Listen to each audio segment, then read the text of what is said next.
We have another maiden speech, Jenny Riddell-Carpenter.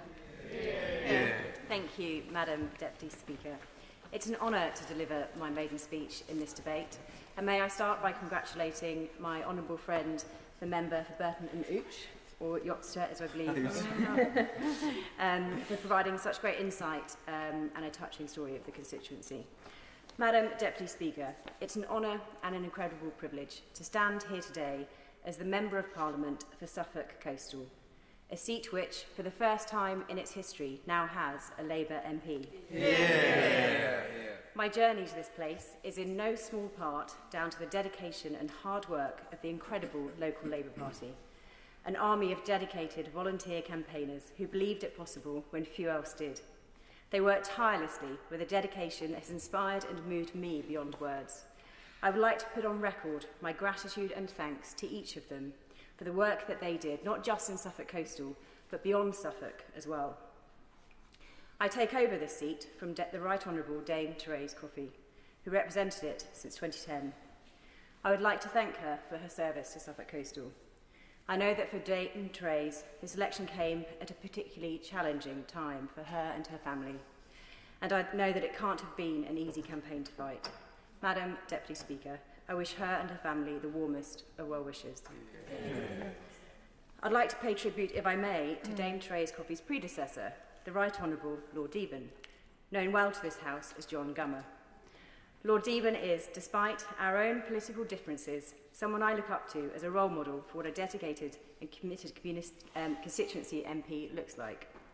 In fact, as Suffolk Coastal was a seat I grew up in, I have many memories of Lord Deben from when I was a child.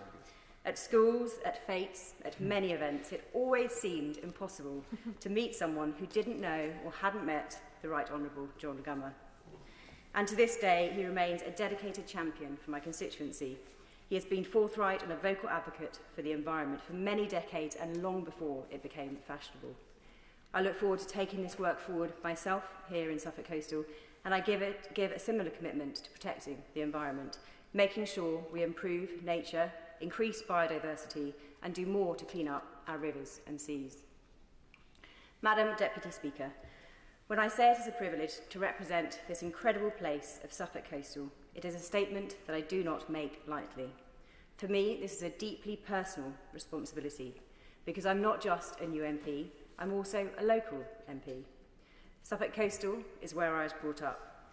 I was raised in Martlesham Heath, just outside of Woodbridge. This is the place that shaped me, and I couldn't be more honoured to now represent the community my family call home. Madam Deputy Speaker, you may know of Suffolk Coastal because it's home to some of the most beautiful seaside market towns and villages in our country. Beautiful Southwold, Saxmundham, Aldborough, Walberswick and Alford. These are just some of the places in my constituency that bring thousands of people to Suffolk each year and were backdrops of my own childhood. In fact, it's such a special corner of the country that it would seem that many members of both houses from both sides of the chamber have retired there. In fact, my current tally has 8 retired peers from both houses as current constituents of mine. If this trend continues, we may find that at the next boundary review, Suffolk Coastal is renamed Westminster by Sea. And I know why each of them are drawn to this special place. It's the same reason that I freely and frequently boast about the beauty and rich history of Suffolk Coastal. For a small corner of the UK, we've played a huge part in British history across arts, music, culture, as well as defence, agriculture, trade and technology. Southwold, now a magnet for tourists, was home to George Orwell in his youth. He, of course, took his name from the River Orwell that marks the most southern point of my constituency. We're also home to the most important Anglo-Saxon site in the UK, Sutton Hoo. The story of its discovery has been retold on Netflix The Dig. I recently visited the Sutton Hoo Ships Company in Woodbridge, and I was amazed to see the work that hundreds of volunteers are involved in to build a full-size reconstruction of the Sutton Hoo burial ship, a pioneering task to recreate an important piece of our own local history. Whilst my neighbour in North Ipswich and central Suffolk can boast of being home to Ed Sheeran, Suffolk Coastal flies the flag for Benjamin Britten and his partner, the opera singer, Peter Pears. If Benjamin Britten and Peter Pears were alive today, they would also be celebrating Black History Month and using the arts and music to tell the stories that matter locally and globally. Archives, held in their former home in Aldborough, named the Red House and open to the public, show that Benjamin Britten stood in solidarity with the African National Congress during the pivotal trials of 1963. More widely, Suffolk Coastal's contributions to the UK are also evident today. We're also proud to be the engine of growth for the region.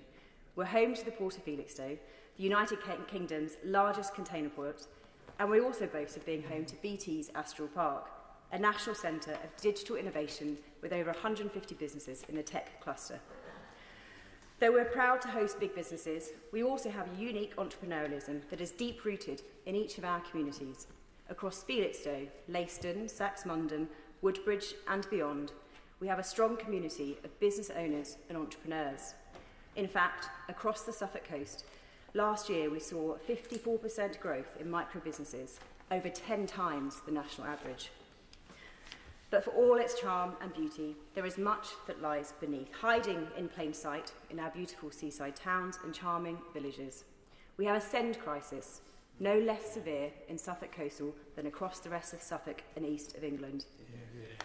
We have real deprivation in some of our rural towns, and this rural poverty cuts across all age groups.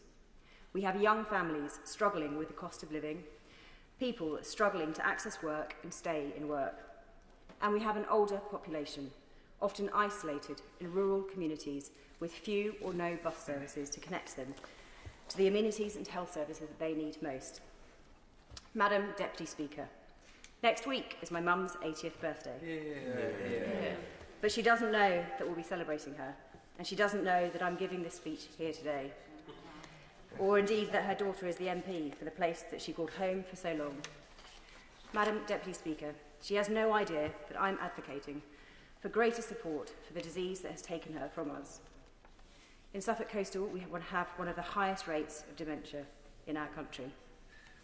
And I have no choice but to advocate for the fight against that disease, because I've seen up firsthand, close and personal, how terrible it is.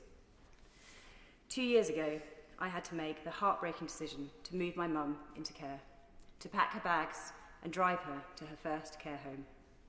I thought, and perhaps I hoped, that that day would be a low point, that it would be my own rock bottom in my journey to supporting mum. But it was just the beginning of a year-long struggle to get mum into the right care. She was kicked out of 3 care homes and ended up in hospital for 6 weeks, taking up a bed in a ward whilst the system tried to find her a suitable home. She lasted 3 months at the next care home before I started a one-woman campaign to try and get her sectioned. I wouldn't wish that experience on anyone. Trying to get someone sectioned is, heartbreakingly, an act of love, because you know it's the last-ditch, desperate attempt to get the help and medical support your loved ones need.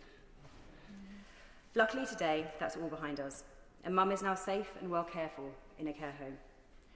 But the crisis for other families is still very much alive. Since I've been elected to this place, I've lost count of the number of times that desperate families have reached out to me with an all too familiar tale.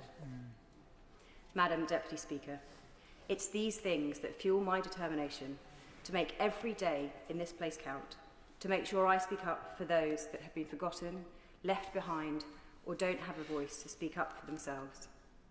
Madam Deputy Speaker, thank you, and I look forward to playing my part in Parliament. Here.